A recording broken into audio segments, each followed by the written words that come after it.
Hallo. Hallo, schön, dass ihr da seid. Willkommen im UFO-Haus. Wir sind Astrid Und Olaf. Kommt doch mit rein. Dann zeigen wir euch alles.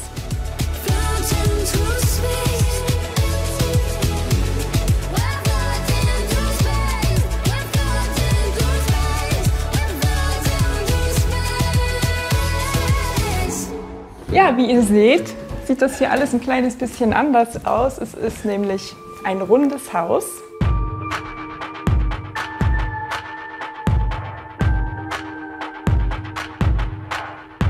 Einer der größten CO2-Emittenten in der Welt ist die Bauwirtschaft. Und dort neue Ideen einzubringen, ist Ziel durch dieses Haus. Wir wollten ein nachhaltiges Haus bauen und Nachhaltigkeit heißt für uns auch, dass der Eingriff in das Landschaftsbild nicht so wesentlich ist. Und da hat sich am Ende dieses UFO ergeben. Zu kaufen gibt es sowas nicht.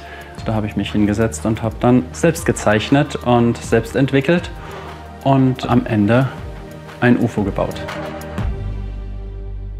Wir befinden uns jetzt hier erstmal in unserem Esszimmer. Wie ihr seht, sind wir hier ein bisschen im UFO eingesunken. Wir haben nämlich uns etwas mehr Kopffreiheit damit ergaunert, dass wir den Fußboden in die Unterschale eingesenkt haben. Das gibt ein paar Herausforderungen. Die Füße an der Küche hinten mussten wir zum Beispiel abschneiden. Und so können wir diese Schräge komplett mitnutzen. Ja, das Esszimmer hat unseren Sky View mit den vielen Fenstern. So hat man auf dem Esstisch immer Licht von oben.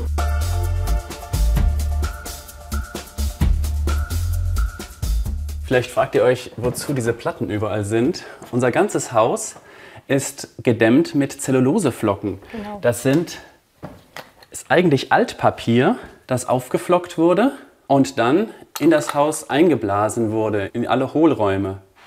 So kann man aus einem eigentlichen Abfallprodukt wieder einen hochwertigen Dämmstoff erzeugen, der dann ein ganzes Haus genauso dämmt wie ein künstlich hergestellter Dämmstoff. Ja, wir zeigen euch jetzt einfach mal die Küche.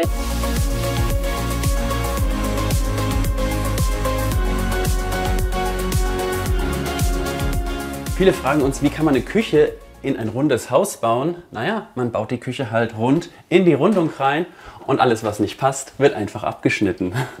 Ja, wir befinden uns hier in einem echten Holzhaus. Wir haben versucht, möglichst auf Beton völlig zu verzichten. Wir haben es nur unten im Fundament benötigt. Ansonsten besteht dieses Haus nur aus Holz, Zelluloseprodukten, Papier. Wir haben keinen Kunststoff verbaut. Damit wir auch schwere Schränke an die Wände überall hängen können, sind im Haus Holzleichtbauwände aus OSB.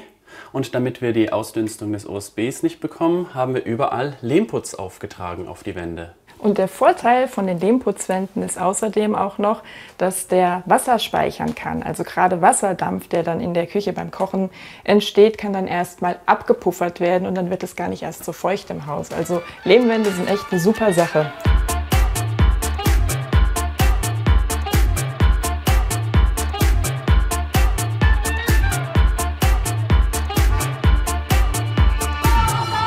Wenn man kocht, hat man natürlich auch Vorräte.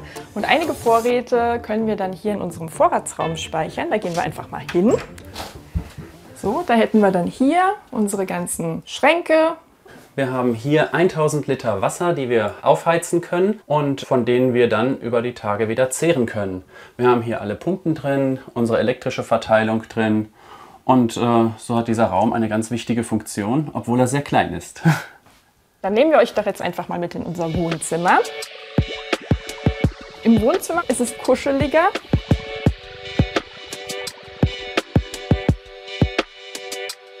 Und so ist das hier mein Lieblingsort. Ja.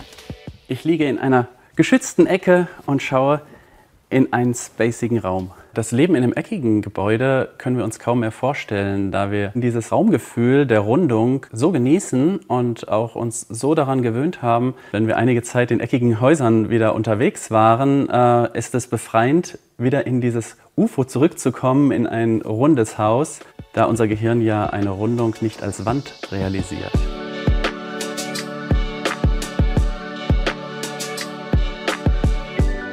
Ich will gerne noch was zeigen. Und zwar hier unsere Terrassentüren mit der Aussicht. Wenn mir die Aussicht nicht gefällt, habe ich die Möglichkeit, einfach das Haus zu drehen.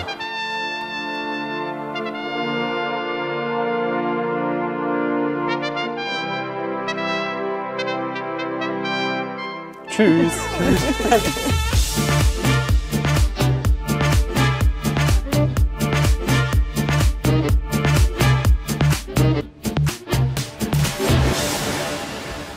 Auf die Art und Weise können wir über die großen Fenster in Küche, Esszimmer und Wohnzimmer Sonnenwärme einfangen über den ganzen Tag. Und das ist besonders dann gut, wenn es draußen noch ein bisschen kälter ist. Das heißt Februar, März, April, Mai. Wir müssen nicht heizen, weil wir einfach den Sonnenstrahl nutzen durch die großen Fenster. Und damit sparen wir jede Menge Heizung. Ich muss schon vorlaufen. Ja, komm schnell rein. Lass uns weiter gucken. Genau. Wir haben hier auch immer wieder zwischendurch kleine Dinge, die man entdecken darf.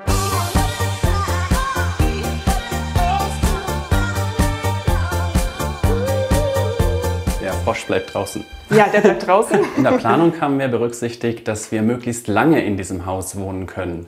Und das heißt, dass dieses Haus rollstuhlgerecht oder rolligerecht ist. Wir haben überall 90er Türen eingebaut, durch die man rein und raus rollen kann.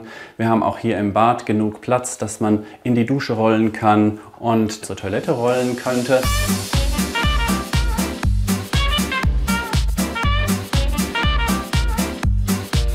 Ja, dann nehmen wir euch mal mit nach nebenan in unser Schlafzimmer. Hier ist es halt gemütlich. Wenn man nämlich hier abends liegt im Dunkeln und wir haben gerade schönes Wetter und man guckt hier durch so ein Dachfenster raus, dann sieht man Sterne und manchmal hat man auch Glück und kann auch Sternschnuppen sehen. Das Ganze geht natürlich nur, weil wir natürlich die Füße vom Bett hinten abgesägt haben und versetzt haben. Ja, wie kriegt man in solch ein rund gewölbtes Haus denn auch wirklich Schränke rein? Naja, da braucht man manchmal Mut und eine Handkreissäge.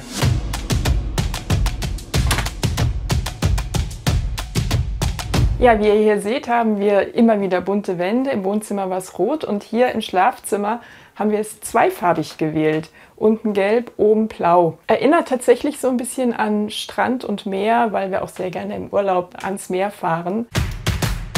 Ja, dann nehmen wir euch mal mit zum Zentrum unseres Hauses. Unsere Heizquelle. Wir haben einen Holzvergaserofen mitten in unserem Haus stehen und haben uns für den entschieden, da er einen sehr hohen Wirkungsgrad hat und annähernd keine Feinstaubemissionen abgibt. Und damit können wir guten Gewissens auch mit Holz heizen, einem nachwachsenden Rohstoff. Dieser Ofen erzeugt uns warmes Wasser, das wir in dem 1000 Liter Speicher im Vorratsraum zwischenspeichern können. In der Summe verbrauchen wir im Jahr ungefähr 3 bis 4 Kubikmeter Holz und das ist überschaubar für ein so schönes Haus. Wir führen euch jetzt hoch in den ersten Stock. Kommt mal mit. Mein kleines Arbeitsreich. Ein Arbeitszimmer voller Bücher und Ordner. Ich bin nämlich eigentlich Lehrerin von Beruf, unterrichte Biologie, Chemie und Naturwissenschaften.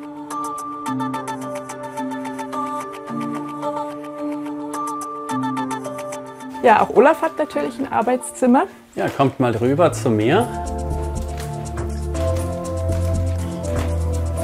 Durch das Rausstellen der Fenster haben wir doch sehr viel Platz und ich kann bis zu meinem Schreibtisch aufrecht gehen.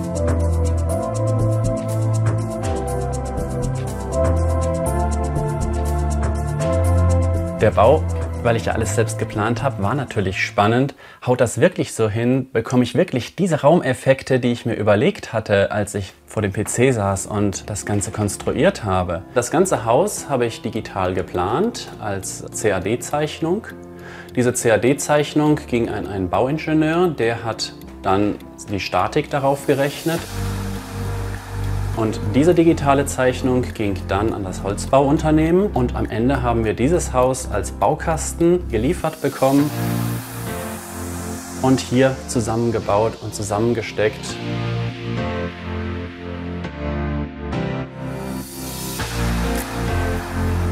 So, dann führen wir euch jetzt einfach mal nach unten. Wir gehen nämlich jetzt in Richtung Keller.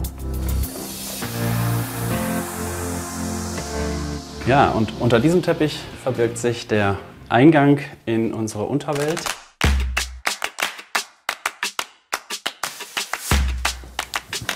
Kommt ruhig mit.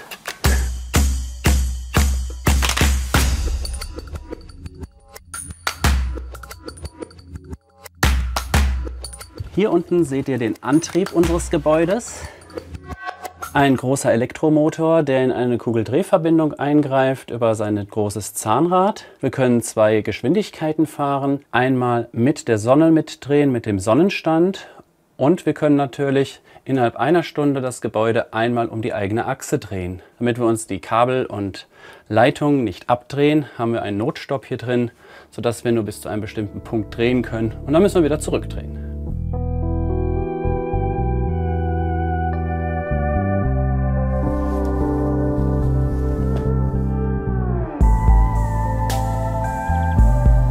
Ja, und hier sehen wir das Gründach.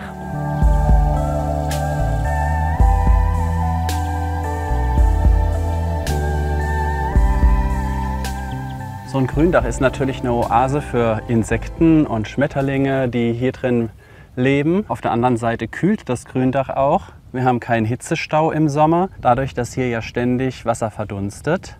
Und im Winter dämmt ein Gründach auch und es ist nicht versiegelte Fläche für ganz viele Tiere hier drin. Und jetzt gehen wir einfach mal unter das Haus. Der rote Kreis dort hinten ist der Zahnkranz. Ihr seht, wie viel Bodenversiegelung ein solches Gebäude braucht. Da haben wir mit 5 Quadratmeter Bodenversiegelung nicht viel Boden zugemacht. Nicht nur wir wohnen hier, sondern wir geben uns auch Mühe, dass auch andere Tiere sich ansiedeln, wie zum Beispiel Fledermäuse. Und dazu haben wir hier an den Pfosten ziemlich viele Fledermausnistkisten aufgebaut. Auf der Vorderseite haben wir Nisthilfen für Vögel aufgebaut. Und als Biolehrer möchte ich natürlich möglichst viele Vogelarten hier haben. Jetzt gehen wir einfach noch mal hoch in unseren Garten.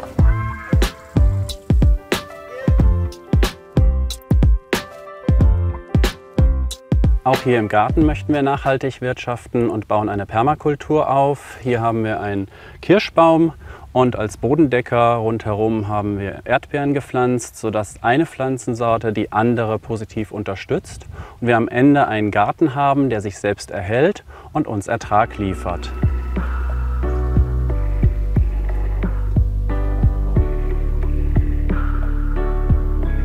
Das Tollste an dem Haus ist die Form und den Gefühlen, die dann dadurch ausgelöst werden. Durch die Wölbung hat man auch ein ganz großes Geborgenheitsgefühl.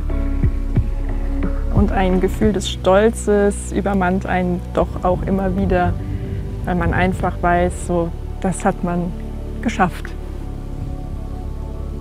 Am Ende war es gar nicht so schwer. Naja.